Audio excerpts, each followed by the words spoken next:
Hey guys, welcome back. So yeah, let's get into the reason why I stopped buying new plants. Sorry if you guys hear cartoons in the back, that's my daughter. So I have about 35 plants, 35 or so, give or take. I love my babies. I truly feel pure joy when I am taking care of my plants and when I see my plants in my home. And I've been living in this home for about a year now, and I didn't really feel like it was homey, or you know how you come home and you're like, oh, I'm home, and I despise leaving my place. I already am antisocial. Not antisocial, but I already probably am lazy in some ways, and like I haven't felt like, oh, I don't want to leave my place until I started bringing plants into my world. And ever since then, it's just, I felt like this home that I've created is like now complete. They really do add to your life. That being said, I stopped buying new plants. So, like I said, I have about 35 plants, 35 give or take. I noticed that some of my plants are struggling. My rubber plant, my palm, my fig. I mean, I have more than at least like 2 or 3 plants that I have to like keep an eye on. And I just, as a plant mom, I wouldn't feel comfortable bringing in more plants, knowing that some of the plants I already have, I'm still learning them, and I'm still learning how to put them on a schedule that benefits them. So yeah, that's the main reason why I stopped buying plants. 2 minutes in and you guys already got the reason why. I stopped buying plants because I want to be a responsible plant parent. And yeah, it's great to have like your whole place feel like a jungle, and it's nice to come home and you feel like you're stepping into another world, but what good is that world if half of your plants are dying? And that's my ultimate belief. Oh, one plant that I'm really excited about that I've actually brought back to life after a little stint of death or close to death is my Maidenhair Fern. And now, look at it. After 3 weeks, all this beautiful new growth, and I have learned how to take care of this plant. This plant went from the dying version of this plant to this beautiful, just beautiful, like thriving version of this plant. And that's what I want to do with the rest of my plants. I want to make sure that I understand them. And for this plant, I figured out that I do never want to get this bone dry. I want to keep the soil moist, but not completely wet. And I want to keep it by a humidifier. And that is what's going to make this plant thrive. And I finally cracked the code. Because everybody knows how hard it is to keep these Maidenhair Ferns happy. And that's what I want to do with the rest of my plants. I want to learn them. I want to become almost like an expert at that specific type of plant. And I want to share that information with you guys. And I don't feel like by me bringing in more plants into my home, I'm going to be able to keep that level of expectation. I don't feel like I can be true to the plants I already have. I feel like I'm just going to keep, I'm going to keep buying plants to replace plants that are dying. And that's not the goal. I want to get to know these plants, and I want to have them thrive, and maybe I want to get more of the same plant because I know how to take care of that plant. So that being said, that is why I stopped buying more plants.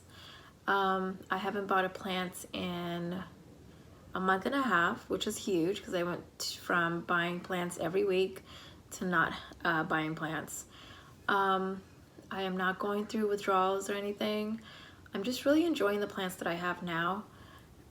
One of the ones that are really, that I'm really trying to focus on now is my fiddle-leaf fig. I just repotted the fig. He's doing great. I am probably going to do a video on how to bring your fig back from a near-death experience. And here is one that I'm also working on, my rubber tree. He is having a little bit of, his leaves look sad. They're all pointing down. I had him in a corner. Not in a corner, but he was getting light, but it wasn't sufficient enough. So I've moved him to a place where he can get more light. A lot of his leaves at the top are pointing up now.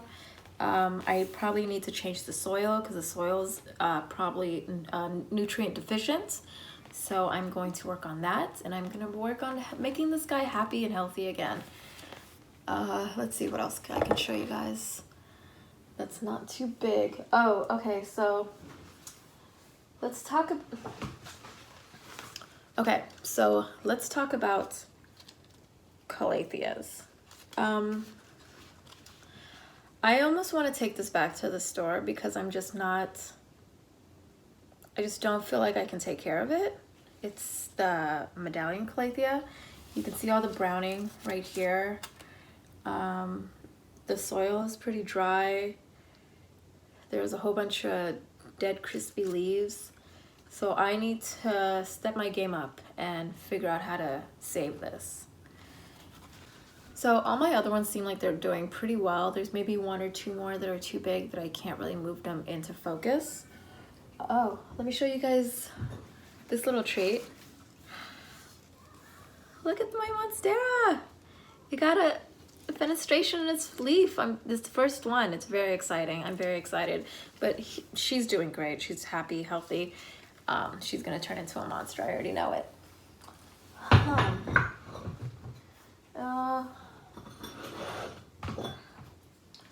My prayer plant is doing okay. It has a little bit of rough edges right here, but for the most part, she's happy and healthy. I think I'm doing well by her. She's getting lights of filtered light, and I'm keeping her soil moist, but not wet. And I think she's happy. She's spit out. There's a couple leaves unfurling here, here, here. It's just new growth everywhere, so doing good. So, in conclusion, I have stopped buying new plants or bringing in new plants into my environment because I want to make sure I am being a responsible plant parent and I take care of the plants that I have now. It's very important to me that these plants thrive, and I can recreate their environment that they would usually be growing in. I don't want to bring in new plants to replace dead or dying plants. That's not the goal. The goal is trying to appreciating the plants that you have now, taking care of the plants that you have now, noticing when they need help, and being able to do that because you're not overwhelmed by plants. And that's ultimately what we want to do here. We want to teach responsibility in plant parentship. And that's it, guys. Thank you for coming over here to join me. If you guys have any questions or any comments, please drop them down below, and I'll see you on next episode of Plant Love. Bye, guys. Hey, guys. Don't forget to hit the like button and subscribe. I'm going to be uploading videos every week, and I don't want you to miss out. Let's get together and